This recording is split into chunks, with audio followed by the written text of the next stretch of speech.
OBC महासभा का आंदोलन था। एयरपोर्ट में जैसे हमारे लोग स्वागत में खड़े होते हैं, पुलिस के लोग खड़े थे। ताली वाली मत बजाओ, सुनो सिर्फ कि कितने बड़े षड्यंत्र होते हैं। हमारे नेतागण भी सुने, माला लेके खड़े थे स्वागत में। मैंने सोचा हमारे लोग होंगे, मैंने कहा धन्यवाद। तो मुझसे कहने लगे गाड़ी आ रही है, जरा इधर लॉज में, तब तक आप बैठ जाओ। मैंने भरोसा किया, क्योंकि हमारे बहुजन समाज के लोग सब पे भरोसा करते हैं। भरोसा किया, उनके कड़े से बैठ गया तो मुझे महसूस हुआ कि ये हमारे लोग नहीं है। बाद में पता चला कि वो पुलिस के लोग थे। उन्होंने मुझे 12 घंटे डिटेन रखा एयरपोर्ट पे। मैंने उसी दिन ये तय कर लिया था कि जब अब की बार मैं भोपाल आऊंगा तो अपने साथ अपने इतने भाइयों को लेके आऊंगा कि सरकार की हिम्मत नहीं पड़ेगी मुझे डिटेन करने। 1 साल के बाद वो दिन आया है। मैं आपको सामाजिक न्याय यात्रा की बधाई देता हूं। मैं आपके प्यार की, आपके विश्वास की, आपके संघर्ष की दिल से इज्जत करता हूं।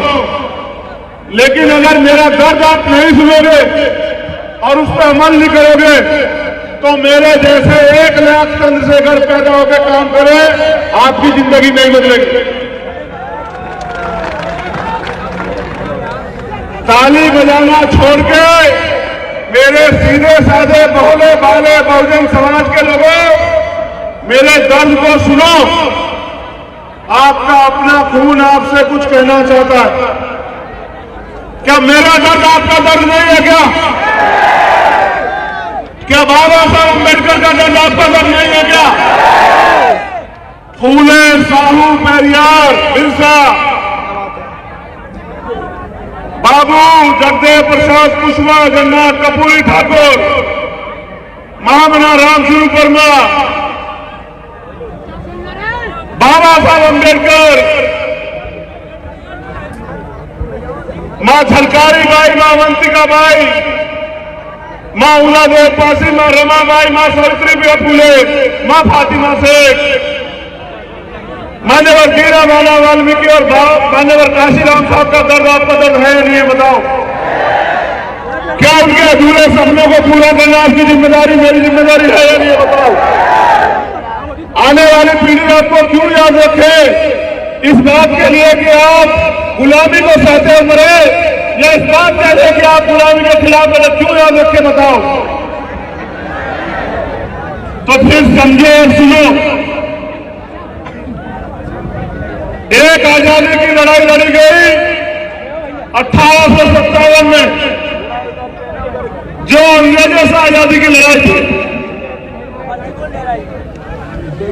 मेरठ से शुरू हुई। इतिहास में बार बार हमें चंद लोग ये कहते हैं कि आजादी की लड़ाई में इन वर्गों का कोई योगदान नहीं है। हमारे योगदान को नकारते हैं। इतिहास सुनो। आजादी की लड़ाई 1857 जो 10 मई को शुरू हुई मेरठ से, उसके नायक कौन थे? माता दीन वाल्मीकि अंबुजर, जिन्होंने अपने प्राणों का उस आजादी की लड़ाई की शुरुआत की। 1804 उदयिया चरार चोरा चोरी का जो कांड हुआ, उसका इतिहास पढ़ो। जिनको सबसे पहले फांसी हुई भारत में, अगर पढ़ना है तो तिलकाराम मांझी पढ़ो, पढ़ना है तो उदयदेव पासी पढ़ो, पढ़ना है तो टीपू सुल्तान पढ़ो, और अगर पढ़ना है तो चमार रेजिमेंट पढ़ो, अगर तुम्हें इतिहास पढ़ना है। द्वितीय विश्व युद्ध में जिन्होंने जर्मनी तक की फोर्स को बर्मा में धूल चटाई और गार्ड ऑफ ऑनर प्राप्त किया, जब अंग्रेजों ने जाति का रेजिमेंट बनाई तो चमार रेजिमेंट ने गार्ड ऑफ ऑनर प्राप्त किया। और जवाब दिया, भग्गी बनवा दी उन लोगों को। फिर वो वापस जीत के आए। जब आए तो सुभाष चंद्र बोस जी के नेतृत्व में आजादी फौज खड़ी हो चुकी थी। अंग्रेजों ने कहा, हमारे समर्पण को जानना चाहते हो? अंग्रेजों ने कहा कि चमार रेजिमेंट को लड़ना पड़ेगा आजाद हिंद फौज के खिलाफ। तो हमारी रेजिमेंट के लोगों ने कहा कि आजाद हिंद फौज के लोग देश के लिए लड़ रहे हैं, हम लोग उनके खिलाफ नहीं लड़ेंगे किसी भी कीमत पे। कीमत चुकानी पड़ी। उन्होंने कहा तुम्हारी रेजिमेंट खत्म कर देंगे। रेजिमेंट खत्म करवा ली, अपनी नौकरियां खत्म करवा ली, लेकिन अंग्रेजों के कहे से वो अपने देश के लिए लड़ने वाले आजाद हिंद फौज के खिलाफ नहीं लड़े। ये हमारा इतिहास है। ये लोग रोज बात करते हैं कि भीम आर्मी को बॉर्डर पे जाना चाहिए। मैं तो कह रहा हूं, बनाओ रेजिमेंट, उन्हें बनाओ जाति की रेजिमेंट। क्या तो जाति की रेजिमेंट खत्म करो सारी, या फिर बनाओ और देखा जोहर बहुजन होगा।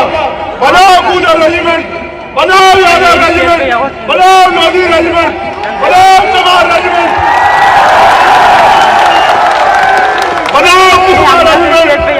और देखो हमारा जोहर कि हम शहीद आजम सरदार भगत सिंह और बंसी की तरह अपने खून का एक एक कतरा अपने देश की मिट्टी के लिए अगर कुर्बान ना कर दे तो कहना। अपने मुल्क के लिए हमने क्या नहीं सहा? हमने लाठियां खाई, हमने जातिगत अपमान सहा, हमने अन्याय सहा, हमारी बहन बेटियों को बेइज्जत किया गया, हमारे बड़ों की पगड़ी उछाली गई, हमें अधिकारों से वंचित रखा गया। क्या नहीं सहा हमने अपने देश में? आज भी आजाद भारत में हम अधिकारों की बात करते हैं, आप धर्म की बात करते हो। धर्म आदमी का व्यक्तिगत अधिकार है, आप धर्म की बात करो। लेकिन आजादी के इतने दिन बाद अगर इतने बड़े वर्गों के अधिकारों की बात नहीं करोगे तो अब ये देश में नहीं चलेगा। ये बताने के लिए हम लोग भोपाल में आए। जिन्हें इतिहास जानने का शौक हो और जो इतिहास को चुराना चाहते हो वो इतिहास को पढ़ो। क्या जानते हो प्रतिहार के बारे में? क्या जानते हो सम्राट वीर भोज गुजर के बारे में? क्या जानते हो? तुम्हें नहीं पता इतिहास, क्योंकि इतिहास लिखा तुम्हारे लोगों ने। मैं धन्यवाद देता हूं उन साथियों का जिन्होंने पिछला आंदोलन किया, मेरे लोगों को भरे मंचों से गालियां दी, अपमानित किया, हमारे अधिकारों के खिलाफ बड़े बड़े नारे लगाए। मैं उनसे अपील करूंगा, भाइयों, आप दीर्घायु हो, आपकी लंबी उम्र की मंगल कामना करता हूं। एक दो बार और बड़े पैमाने पर आगे आंदोलन करो, जिससे मेरा टूटा फूटा है बहुजन समाज एकजुट हो जाए। तुमने एक आवाज लगाई, आज ये मंच देखो, आज ये मंच देखो। तुमने एक बार मेरे हमारे अधिकारों के खिलाफ आंदोलन किया, मैं आपका स्वागत करूंगा। पुनः आगे करो मेरे भाइयों, आप दीर्घायु हो, आपके लिए मंगल कामना है। जो काम मैं नहीं कर पा रहा था वो आपने करके दिखाया, आपका कोटि कोटि धन्यवाद।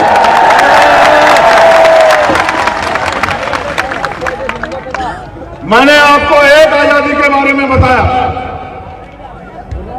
और भी इतिहास है उस आजादी का। दूसरी आजादी तब मिली जब बाबा साहब अम्बेडकर ने भारतीय संविधान में कमजोर वर्गों के आगे बढ़ने के लिए रास्ते खोले।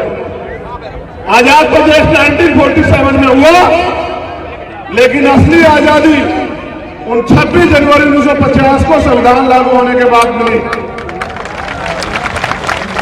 अगर हमारा राष्ट्रीय पर्व है तो वो 26 जनवरी 1950 है। दूसरी आजादी मिली, लेकिन आजादी अभी साथियों अधूरी है। मेरी बात पे गौर करो कि जब देश आजाद हुआ, अमीर अमीर रह गया, गरीब गरीब रह गया। आजादी से पहले गैर बराबरी पर आधारित व्यवस्था थी। उस व्यवस्था में अति पिछड़ों, जिनको आज के अति पिछड़े कहते हैं, जिनको आज के अनुसूचित जाति जनजाति कहते हैं, उन लोगों को राष्ट्रपिता ज्योतिबा फूले की किताब गुलामगिरी में सूत्र कहा गया, अति सूत्र कहा गया। उनको पढ़ने तक के अधिकार नहीं थे। वो आजादी जो मिली उसका फल तब मिलेगा इस समाज को जब ये समाज राजनीतिक हैसियत बना के और भारतीय संविधान को पूर्ण रूप से लागू इस देश में कराएगा। जिस दिन भारतीय संविधान पूर्ण रूप से लागू होगा उसी दिन असली आजादी हम लोगों को मिलेगी। और याद करो बाबा साहब अम्बेडकर की वो बात जो उन्होंने मुझसे, आपसे, हम सब लोगों से कही कि बड़ी मुश्किल से तमाम तरह के अन्याय, आरोप, अपमान और आपके मेरे जैसे 4-4 बच्चों की कुर्बानी देके बाबा साहब अम्बेडकर उस कारवा को यहां तक लेके आ पाए थे। उन्होंने अपील की मुझसे और आपसे कि इस कारवा को पीछे मत जाने देना मेरे बच्चों। मैंने बहुत अपमान सहा, आज कारवा पीछे जा रहा है। समाज की निगाह आप योद्धाओं पे जो इस मंच पे बैठे और जो वहां बैठे, मैं जितना सम्मान इनका करता हूं उतना आपका भी करता हूं, उसका भी करता हूं जो वहां दीवार पे खड़ा है, जो वहां गाड़ी पे बैठा है, मैं उसका भी थोड़ा सम्मान करता हूं। वो बात बाबा साहब ने उन लोगों से, सब लोगों से कही जिनके ऊपर उम्मीद थी। आज नौजवान साथियों के साथ हमारी माताएं बहनें धूप में बड़ी मेहनत से बैठी हुई हैं। मैं धन्यवाद देता हूं हमारी जो महिला नेता इस मंच पर बैठी है, मैं उनका दिल की गहराइयों से धन्यवाद देता हूं कि बाबा साहब अम्बेडकर के संविधान से आज जिस महिला को कमजोर कहा जाता था, इस संविधान की बदौलत को समाज की बेटी आज नेतृत्व करने लगे। मैं धन्यवाद देता हूं। मैं धन्यवाद देता हूं उन बच्चियों को, लक्ष्मी को और एक जो दूसरी बच्ची थी वो बामनिया, खुशी, और वो छोटा बच्चा। ऐ मेरे भोले समाज के लोगों को बच्ची 5 साल की समझती है, आप लोग नहीं समझ पा रहे हो। वो 5 साल की बच्ची समझती है कि हमें अपने अधिकारों के लिए लड़ना है। आवाज नहीं आ रही है?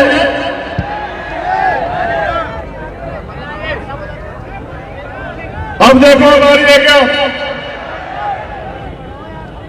धन्यवाद करता हूं यहां के प्रशासन के लोगों का, यहां के पुलिस के कर्मचारी अधिकारियों का। पिछला मुकाबला मुख्यमंत्री जी से था, इस बार आपके सम्मान में कह रहा हूं, एक व्यवस्था नहीं की आपने। अपने रिश्तेदारों के लिए 3000 की फोर्स लगा कर व्यवस्था कराते हो।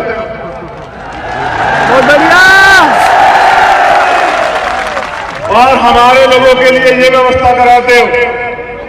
मेरे लोगों के पैरों से गाड़ियां चली, एक व्यवस्था नहीं करी। हमारे टैक्स के पैसे से तनख्वाह लेते हो, एजेंटगिरी सरकार की करते हो। चिंता मत करो, करो नौकरी, होगा आपसे आमना सामना। भारतीय संविधान हर कमजोर को ताकत देता है। मैं बदला लेने में नहीं, बदलाव करने में भरोसा रखता हूं। जिनके लिए आज व्यवस्था नहीं की, वो लोग इस अपमान को समझेंगे और वो मेहनत करेंगे और इतनी ताकत बनाएंगे, कल उनको सलाम करना पड़े। आपको याद रखना मेरी बात को। मैं पुनः अपनी बात पे आता हूं। अब ये लड़ाई तीसरी आजादी की है। कौन सी लड़ाई है? तीसरी आजादी की लड़ाई लड़ना चाहते हो नहीं लड़ना चाहते हो बताओ? ये लड़ाई बिना एकता के नहीं लड़ी जा सकती है। मध्य प्रदेश में रहने वाले 90% समाज जो बहुजन समाज है, पिछड़ा, दलित, दलित, आदिवासी और अन्य धार्मिक अल्पसंख्यक उन लोगों को एकजुट होना पड़ेगा। उनके नेताओं को नहीं, उनके समाज को एकजुट होना पड़ेगा और अपने अधिकारों के लिए संघर्ष करना पड़ेगा। मेहनत करनी पड़ेगी, समाज को जाकर जागरूक करना पड़ेगा, तब हम तीसरी लड़ाई की आजादी जीतेंगे। क्या आपको 2 अप्रैल का न्याय याद है? जरा हाथ उठा के बताओ कितने लोगों को याद है।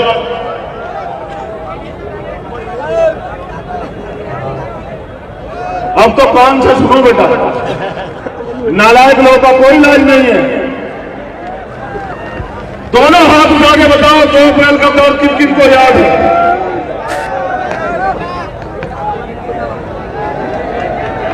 खून के आंसू रुला सरकार ने, खून के आंसू, हजारों लोगों ने जेल काटी, इतने परिवारों ने शहादतें सही, कितने साथियों के बदन पे लाठियों ने खाल उधेड़ ली। हमारा खून वहां मध्य प्रदेश में 2 अप्रैल के आंदोलन में सरकार के लोगों ने हमारा तमाशा बनाया, हमारा मजाक उड़ाया। हमारे खून पे हंसे सरकार के लोग। यही सरकार थी भारतीय जनता पार्टी की। इनसे बचने के लिए आपने कांग्रेस की सरकार बनाई। उन्होंने भी हमारे लिए कुछ नहीं किया। वो तो अपनी सरकार भी नहीं बचा पाए, अकेले वो सरकार का मुकाबला नहीं कर सकते। इसलिए आप बहुजन समाज के लोगों को अपने पैरों पर खड़ा होना चाहिए। हम ही ऐसे लोग हैं जो इनका सामना कर सकते हैं। ये दम अब यहां की कांग्रेस पार्टी में नहीं रहा। अब अगर इस निकम्मी सरकार को कोई उखाड़ कर फेंक सकता है तो वो यहां उपस्थित मेरा बहुजन समाज है, वही उखाड़ के फेंक सकता है। कोई हमारे हक छीने जा रहे हैं, हमारे प्रदेश में हमारे हक छीने जा रहे हैं क्योंकि हम लोग एकजुट नहीं है। अगर हमें हक बचाने हैं या हक देने वाला बनना है तो हमें एकजुटता करनी पड़ेगी। क्या आप एकजुटता के लिए तैयार हो? जो सवाल पूछ रहा हूं उसका जवाब मन से दोगे? अगर पिछड़े वर्ग के भाइयों के अधिकारों पर आना चाहोगी तो खून दब देने के लिए तैयार रहोगे? बताओ, दोनों हाथ उठा के बताओ। अगर मेरे आदिवासी भाइयों पर अन्याय होगा तो संघर्ष करने के लिए, खून देने के लिए तैयार हो? क्या बताओ? और जो यहां मेरा आदिवासी और पिछड़े वर्ग का परिवार है, अल्पसंख्यक वर्ग का, मैं अल्पसंख्यक वर्ग के लिए भी पूछना चाहता हूं, उनके साथ अन्याय होगा तो उनकी लड़ाई लड़ने को लिए तैयार हो या नहीं हो? बताओ। अब मैं इनसे पूछना चाहता हूं, क्या आप इन दलित समाज के स्वाभिमानी लोगों के हक अधिकार की लड़ाई को इनके साथ मिलकर लड़ने के लिए तैयार हो या नहीं हो? बताओ। अगर ये एकता बन जाएगी, भाईचारा बन जाएगा तो हमारे लोग आगे बढ़ेंगे। मैं खुद अपने भाइयों के लिए इस एकता को बनाने के लिए हमेशा प्रयास करता रहता हूं। अगर खून भी देना पड़ा तो चंद्रशेखर आजाद का ये वादा, भीम आर्मी का ये वादा, हमारे राष्ट्रीय अध्यक्ष, हमारे राष्ट्रीय महासचिव, हमारे तमाम सीनियर नेता यहाँ हैं, हमारे प्रदेश के दोनों अध्यक्ष, मैं चंद्रशेखर आजाद आपसे वादा करता हूं, इस एकता के लिए अगर अपने खून का भी बलिदान करना पड़ा बहुजन भाईचारे के लिए तो हम लोग तैयार हैं। कुर्सी की तो क्या हैसियत है, कुर्सी तो बहुत छोटी बात है। हमें दुश्मन की साजिश को कामयाब नहीं होने देना, अपनी एकता बना के रखनी है। आज हम यहां क्यों इकट्ठा हुए बताओ? मांग पत्र देने के लिए। जो मांग पत्र मैंने पढ़ा, तुम चाहते हो उसकी मांग पूरी हो? दोनों हाथ उठा के बताओ, पूरी हो या नहीं?